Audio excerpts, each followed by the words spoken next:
हमारे प्रिय विद्यार्थियों, आज हम इस वीडियो में कक्षा 10 में हिंदी विषय के अंतर्गत पहला पाठ मित्रता, जिसके लेखक आचार्य रामचंद्र शुक्ल जी हैं, इस पाठ के अंतर्गत 2 पैराग्राफ का वर्णन, उसकी व्याख्या करने का तरीका मैंने पिछले वीडियो में बताया हुआ है। तो यहाँ पर एक पैराग्राफ हम और देख रहे हैं और इसमें रेखांकित अंशों की व्याख्या कैसे की जाती है, कैसे करना है, इसको हम बताएंगे। पैराग्राफ हम ले रहे हैं मित्रता पाठ का। हम लोग कच्ची मिट्टी की मूर्ति के समान रहते हैं, जिसे जो जिस रूप का चाहे उस रूप का करे, चाहे राक्षस बनाए चाहे देवता।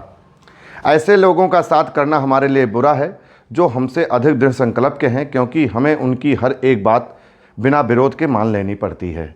ये रेखांकित अंश है। पर ऐसे लोगों का साथ करना और बुरा है, जो हमारी ही बात को ऊपर रखते हैं, क्योंकि ऐसी दशा में ना तो हमारे ऊपर कोई दबाव रहता है और ना हमारे लिए कोई सहारा रहता है। हमारे प्रिय विद्यार्थियों, ये पैराग्राफ था। इसके नीचे 3 प्रश्न दिए गए हैं। नंबर 1 प्रश्न, उपयुक्त गद्यांश का संदर्भ लिखिए।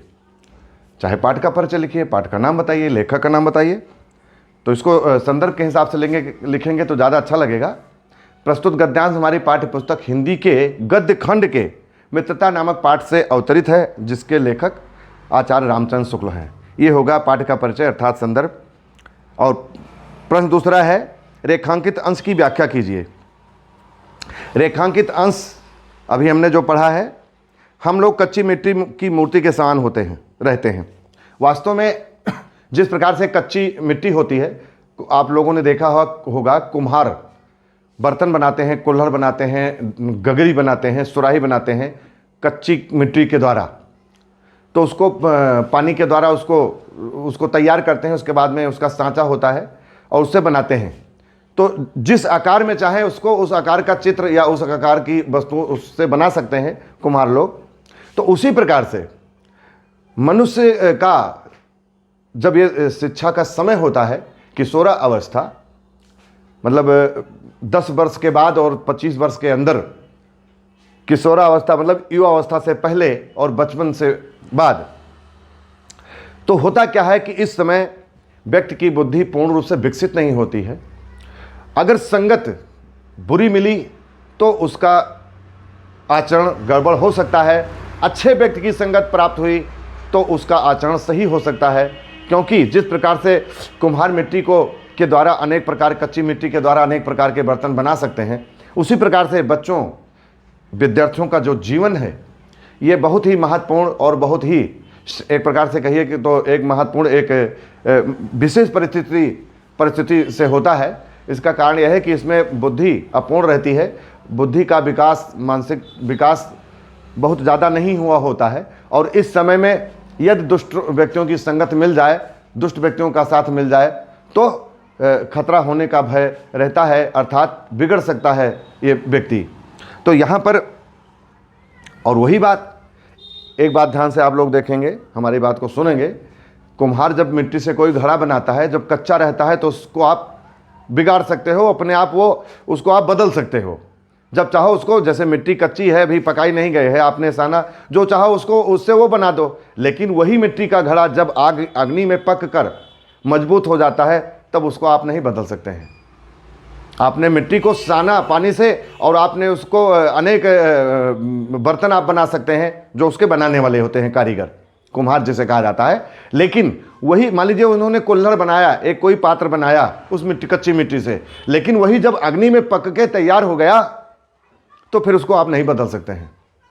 अभी आप बदल सकते हैं। तो कहने का मतलब, ये जो बचपन है, जो किशोरा अवस्था है, ये कच्ची मिट्टी की मूर्ति के समान है। इससे चाहे राक्षस बनाओ चाहे देवता बनाओ। राक्षस और देवता का क्या अर्थ है? सज्जन और दुष्ट व्यक्ति से।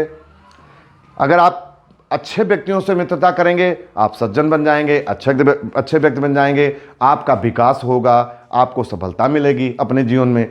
अगर दुष्ट व्यक्तियों का साथ मिल गया, कुसंग का साथ मिल गया, तो आप अवनत में जाएंगे, आपका विकास रुक जाएगा और आप अनेक प्रकार के अवगुणों का शिकार हो जाएंगे, जिससे आपको कभी सफलता अपने जीवन में नहीं मिल सकेगी।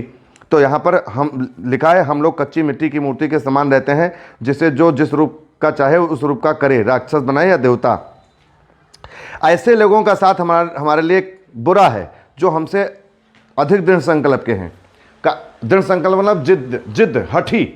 जो हठी व्यक्ति होते हैं वो अपने आगे किसी की बात नहीं मानते हैं। ऐसे व्यक्तियों से मित्रता करना भी खतरनाक है, क्योंकि अगर मित्रता है तो वो जो कहेंगे उनकी बात को हमें हर हाल में मान लेना पड़ेगा। उसका विचार नहीं कर पाएंगे ये उचित है या अनुचित है, और परिणाम क्या होगा, हम जो है अवनति के गड्ढे में गिर जाएंगे।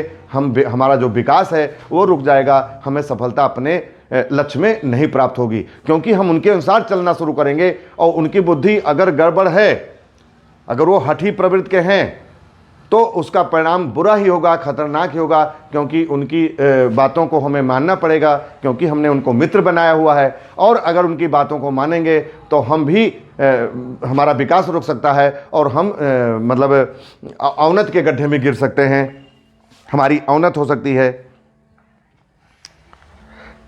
पर ऐसे लोगों का साथ करना और बुरा है जो हमारी बात को ऊपर रखते हैं। ऐसे व्यक्तियों को चापलूस कहा जाता है, जो आपकी बात को आपको प्रसन्न करने के लिए बढ़ा चढ़ा करके आपको प्रसन्न करने के लिए अनेक बातें आपके सामने प्रकट करते हैं। इससे और खतरा है, जो सच्चा मित्र है आपकी वास्तविकता को आपके सामने रखेगा, आपके भलाई के लिए आपके बारे में सोचेगा, जो सही मार्ग है उसको आपको दर्शन कराएगा, उसका मार्गदर्शन देगा।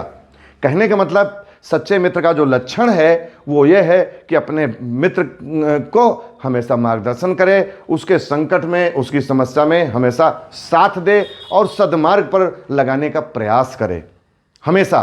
तो कहने का जो तात्पर्य है, सारांश क्या है, हमें हमेशा अच्छे व्यक्तियों से, सज्जन व्यक्तियों से ही मित्रता करनी चाहिए और दुष्ट व्यक्तियों से बच करके रहना चाहिए। रहीम जी ने अपनी रचनाओं में लिखा है कि रहमन ओछे नरनते तजो बैर और प्रीत, और काटे चाटे स्वान के दोहों भांत विपरीत। जो दुष्ट व्यक्ति होते हैं जिनको कुसंग कहा जाता है। अब कुसंग कौन है, इस बात पर, इसके बारे में हमने पिछले वीडियो में चर्चा की है। जितने प्रकार के अवगुण हैं वो जिनके अंदर व्याप्त होते हैं वे कुसंग हैं। जैसे चोरी करना, बेईमानी करना, लालच करना, ईर्ष्या प्रसन्नता करना, दूसरों को ठग लेना, दूसरों के साथ विश्वासघात करना और सभी लोगों को पीड़ा पहुंचाना, नशा करना, मांसाहारी सेवन करना, ये सब आदतें, ये सब अवगुण जिनके अंदर विद्वान होते हैं उनको दुष्ट कहा जाता है। अच्छे व्यक्ति कौन है, जो ईमानदार होते हैं, जिनके अंदर दया होती है, परोपकार की भावना होती है, नम्रता होती है, दूसरों की मदद करने के लिए तैयार रहते हैं, कोमल वाणी का प्रयोग करते हैं, सात्विक भोजन होता है, नशा से मुक्त रहते हैं। ऐसे व्यक्ति सज्जन की श्रेणी में आते हैं। सारांश क्या है पाठ का और पैराग्राफ का, कि हमें हमेशा अच्छे व्यक्तियों से ही मित्रता करनी चाहिए। जैसे सुग्रीव ने भगवान श्री राम, मर्यादा पुरुषोत्तम श्री रामचंद्र जी से मित्रता की थी, और अब इतिहास के अनेक उदाहरण हमको मिलेंगे। सुदामा ने भगवान श्री कृष्ण से मित्रता की थी, अर्जुन ने भगवान श्री कृष्ण से मित्रता की, और परिणाम क्या मिला उनको कि भगवान श्री कृष्ण ने महाभारत के युद्ध में उनके रथ को हाँका, उनका सारथी बनकर के उनको महाभारत का युद्ध जिता दिया, उनको विजय दिला दी। तो अच्छे व्यक्तियों से मित्रता करने का परिणाम यही होता है। सुग्रीव ने मर्यादा पुरुषोत्तम श्री रामचंद्र जी से मित्रता की, तो मर्यादा पुरुषोत्तम श्री रामचंद्र जी ने सुग्रीव के दुश्मन बाली को मार करके उनका राजपाट धन धाम सब दिला दिया। कहने का तात्पर्य क्या है, संपूर्ण पैराग्राफ का, संपूर्ण पाठ का सारांश क्या है कि हमें सदैव अच्छे व्यक्तियों से ही मित्रता करनी चाहिए और दुष्ट व्यक्तियों से सदैव दूर रहना चाहिए, बच करके रहना चाहिए। रहीम ने जो कहा है ठीक कहा है, काटे चाटे स्वान के दोहों भांत विपरीत। कुत्ते से हमें बच करके रहना चाहिए। दुष्ट व्यक्तियों को कुत्ता कहा गया है, उनको कुत्ता समझ करके हमें उनसे दूर रहना चाहिए, इसी में हमारी भलाई है। तो अब मिलते हैं नेक्स्ट वीडियो में नए टॉपिक के साथ, तब तक के लिए बहुत बहुत धन्यवाद।